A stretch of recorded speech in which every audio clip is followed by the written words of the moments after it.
بسم اللہ الرحمن الرحیم۔ 17ویں تراویح کا درس قرآن۔ سب سے پہلے میں آپ سے درخواست کرتا ہوں کہ اگر آپ قرآن پاک کے ہر پارہ کا مختصر خلاصہ یا پھر نماز تراویح میں پڑھی گئی آیات کا مختصر خلاصہ سننے کی سعادت حاصل کرنا چاہتے ہیں تو ہمارے یوٹیوب چینل کو ضرور سبسکرائب کریں۔ آپ کا یہ عمل آپ کو قرآن پاک سے محبت عطا کرے گا۔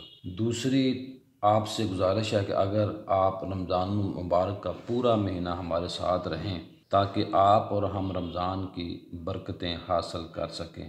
ناظرین، اگر کوئی بات سمجھ میں نہ آئے تو میرے ای میل پر مجھے اپنا پیغام ارسال کریں، موبائل پر کال کریں یا پھر خط و خطابت کے لیے ہمارے ایڈریس پر خط لکھیں۔ شکریہ۔ حکم ہو رہا ہے کہ پس نماز قائم کرو، کیونکہ نماز بے حیائی و غلط کاموں سے روکتی ہے اور اللہ کا ذکر ہی سب کچھ ہے۔ اللہ اپنی مخلوق میں جس کا رزق چاہتا ہے رزق بڑھا دیتا ہے اور جس کے لیے چاہتا ہے تنگ کر دیتا ہے۔ دنیا میں زندگی اصل نہیں بلکہ اصل زندگی آخرت کی زندگی ہے۔ افسوس کہ لوگ یہ سمجھ بیٹھے۔ سورہ روم مکی صورت ہے۔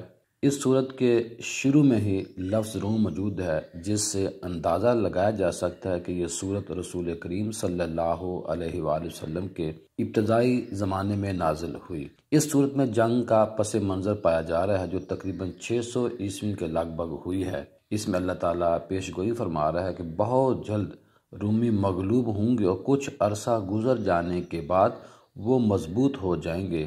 اللہ ہی پہلی مرتبہ پیدا کرتا ہے اور وہی دوبارہ پیدا کرتا ہے۔ اس دن برے اعمال کرنے والے نا امیدی میں مبتلا ہوں گے اور کوئی ان کا سفارشی نہ ہوگا۔ اس صورت میں اللہ تعالیٰ نے اپنی بہت ساری خوبیوں کا ذکر کیا ہے، جیسے وہی ہے جو مارتا ہے اور زندہ کرتا ہے۔ اللہ نے تمہارے سکون کے لیے عورتیں پیدا کیں اور اس نے ہی تمہارے درمیان محبت، اخوت، بھائی چارہ پیدا کیا۔ اللہ نے ہی تمہارے لیے رات کو نیند پیدا کی جبکہ دن کے وقت روزی دی اور آسمان سے پانی یعنی بارش نازل کی تاکہ زمین زندہ رہے۔ نماز قائم کرو، مشرکین میں شامل نہ ہو جانا، اور سود سے مال میں برکت نہیں رہتی۔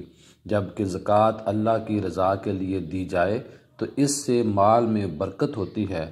کفر کرنے والوں کے لیے مصیبت ہی مصیبت ہے، جبکہ نیک کام کرنے والوں کے لیے راحت ہی راحت ہے۔ اور اللہ جانتا ہے کہ ماں کے پیٹ میں کیا ہے، بے شک اللہ تعالیٰ کی ذات کو ہر چیز کا علم ہے۔ سورہ لقمان مکی ہے۔ اس سورت کے دوسرے رکوع میں حضرت لقمان علیہ السلام کا ذکر ہے۔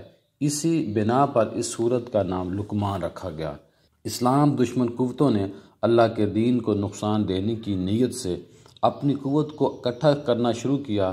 ایسی صورتحال میں اللہ تعالیٰ کی ذات بابرکت ارشاد فرماتی ہے، جو اہل ایمان حوصلہ مضبوط رکھیں گے کامیابی انہی کے لیے ہے۔ حضرت لقمان علیہ السلام نے اپنے بیٹے کو نصیحت کی، بیٹا اللہ کے ساتھ شرک نہ کرنا، بے شک شرک ایک بہت بڑا ظلم ہے۔ والدین کے ساتھ احسان کرنا، بھلائی کا حکم دینا اور نماز پڑھنا، اپنی آواز کو پست رکھنا اور گدھوں کی آواز سب آوازوں سے بری آواز ہے۔ پھر اللہ تعالیٰ کی پاک ذات فرماتی ہے، اگر میری تعریف کے لیے تمام درختوں کو قلم بنا دیا جائے اور سمندر کا پانی سیاہی بن جائے، حتیٰ کہ 7 سمندر کو بھی شامل کر لیا جائے تو اللہ کی صفتیں ختم ہونے والی نہیں۔ حکم ہو رہا ہے کہ اس وقت یعنی قیامت کے دن سے ڈرو، اس دن سے ڈرو جس دن ماں بیٹے کی نہیں بنے گی، بیٹا باپ کا نہیں بنے گا، اس لیے شیطان کے دھوکے میں نہ آؤ۔ سورہ سجدہ مکی صورت ہے۔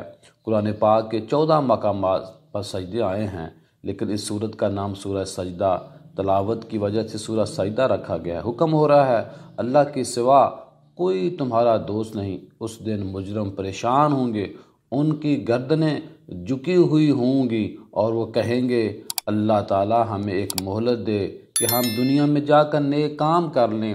آج ہمیں تیری قدرت پر یقین آ گیا ہے۔ اللہ فرمائے گا کہ میں دوزخ کو انسانوں جنوں سے بھر دوں گا۔ اللہ تعالیٰ فرماتا ہے، نیک لوگ تو وہ ہیں جو رات کو بستروں پر سوتے نہیں بلکہ اللہ تعالیٰ کی بارگاہ میں روتے ہیں اور میرے دیے ہوئے سے میری راہ میں خرچ کرتے ہیں۔ کیا نیک اور برے برابر ہیں؟ ہرگز نہیں۔ سورۃ الاحزاب مدنی ہے۔